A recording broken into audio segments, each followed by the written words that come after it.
Assalamualaikum warahmatullahi wabarakatuh. Di sini saya akan menjelaskan tentang masalah teks editorial. Langsung saja tanpa mempersingkat waktu, karena waktunya sangat sempit, maka apa yang dinamakan teks editorial? Oke, kita buka teks selanjutnya, yaitu teks editorial adalah berisi pendapat pribadi seseorang terhadap suatu isu atau masalah yang aktual. Isu-isu tersebut biasanya meliputi masalah politik, sosial, ataupun masalah ekonomi yang memiliki hubungan secara signifikan dengan politik. Sedangkan tujuan dan manfaat editorial, teks editorial yaitu pertama adalah mengajak pembaca untuk ikut berpikir dalam masalah. Yang kedua, memberikan pandangan kepada pembaca terhadap isu yang sedang berkembang. Sedangkan manfaat teks editorial yaitu adalah memberikan informasi kepada pembaca untuk merangsang pemikirannya yang terkadang mampu menggerakkan pembaca untuk bertindak. Fungsi-fungsi teks editorial yaitu adalah menjelaskan berita dan akibatnya kepada masyarakat.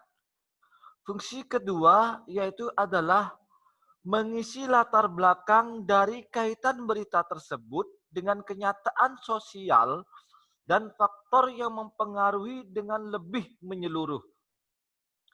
Fungsi yang ketiga adalah mampu menganalisis kondisi yang mempersiapkan masyarakat akan kemungkinan yang akan terjadi.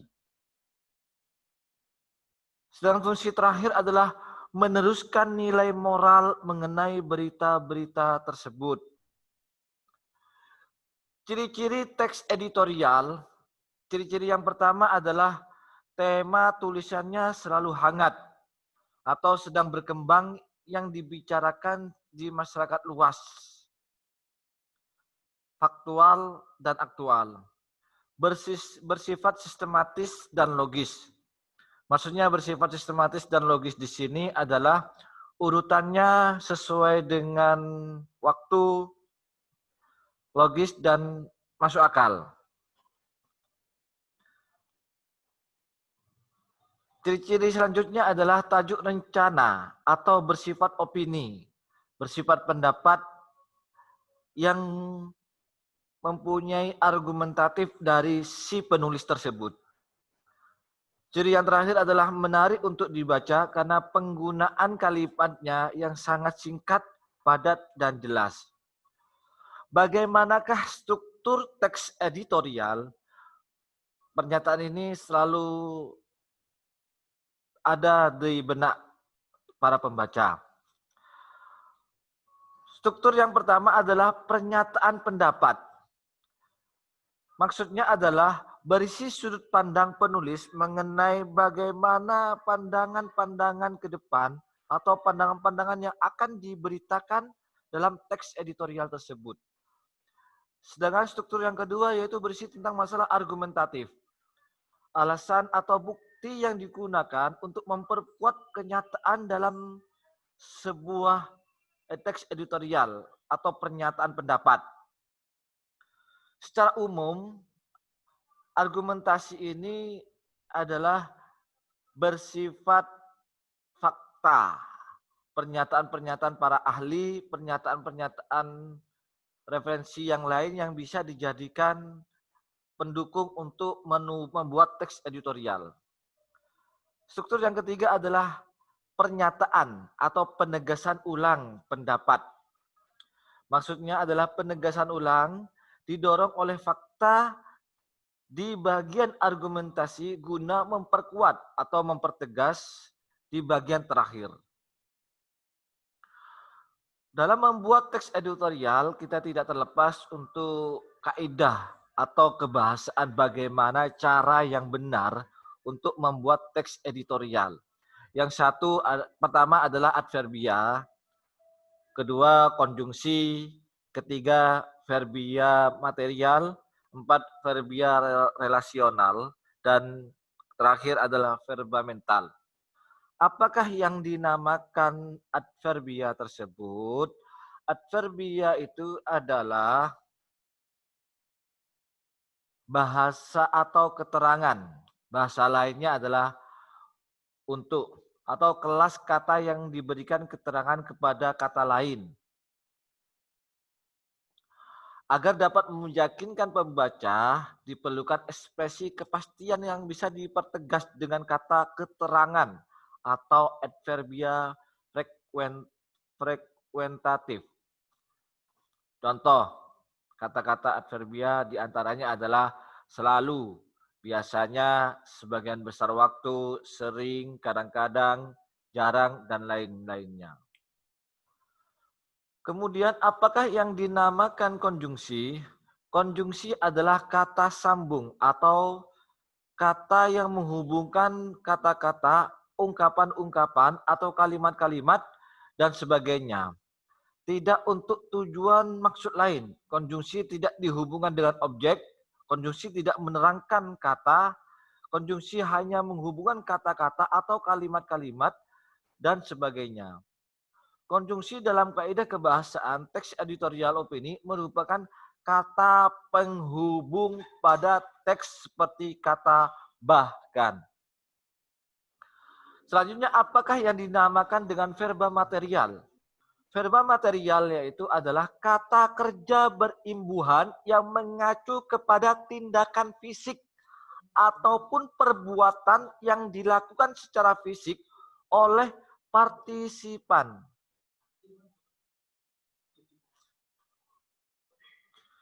Struktur kalimat dari verbia material adalah satu, subjek ditambah verbia material, ada objeknya, sasarannya. Contoh, Budi menulis buku. Budi di sini adalah aktornya, menulis verba materialnya, buku objek atau sasarannya. Kita akan membahas tentang masalah verba relasional. Apa yang dimaksud dengan verba relasional? Verba relasional adalah verba yang menunjukkan hubungan intensitas atau pengertian A adalah B dan memiliki kandungan pengertian A mempunyai arti B. Agak bingung ya sedikit, tapi Pak Faiz akan menguraikan lebih jelas lagi. Verba yang pertama tergolong ke dalam verba relasional identifikatif. Sedangkan verba yang kedua dan ketiga tergolong ke dalam verba relasional atributif. Contoh, subjek, verba relasional, dan pelengkap. Anak itu merupakan anak terpintar di kelas 12. Anak itu adalah sebagai subjek, merupakan ini adalah penjelasan relasinya kepada anak tersebut. Namanya verba relasional. Anak pintar di kelas 3. Sedangkan verba menta adalah verba yang menerangkan tentang masalah persepsi. Misalnya, afeksi dan kognisi. Pada verba menta tersebut, partisipan mengindra atau sensar dan fenomena yang terjadi pada keadaan sosial tersebut. Dalam struktur kalimat di verba relasional adalah ada subjek, ada verba mental, dan pelengkap. Contoh, ibu khawatir anaknya sakit. Ibu di sini sebagai subjek, khawatir di sini sebagai verba mental afeksi, anaknya sakit sebagai pelengkap. Di dalam kosakata dalam teks editorial, yaitu digunakan memiliki karakteristik sebagai berikut. 1. Aktual. Sedang terjadi pembicaraan orang banyak. Yang kedua, fenomenal. Luar biasa, hebat. Banyak dibicarakan atau sesuatu yang menarik. 3. Editorial atau artikel dalam surat kabar mengungkapkan pendirian editor. Imajinasi, daya pikir untuk mendayagunakan modalitas atau penyataan cara membicarakan bersikap terhadap suatu situasi dalam komunikasi antar pribadi. Nukilan atau kutipan yang dicantumkan pada suatu benda. Tujuan rencana, yaitu karangan pokok dalam surat kabar. Teks opini, yaitu wadah yang mengumpulkan pikiran, keterangan aposisi memberikan penjelasan kata benda. Sedangkan terakhir keterangan pewatas, yaitu keterangan tambahan yang memberikan keterangan tambahan kepada benda. Demikianlah penjelasan tentang masalah teks editorial. Untuk selebih dan sekurangnya kami minta maaf yang sebesar-besarnya. Ihdinas siratal mustaqim, siratal ladzina an'amta 'alaihim ghairil maghdubi alaihim waladdallin. Wassalamualaikum warahmatullahi wabarakatuh. Gitu, Pak.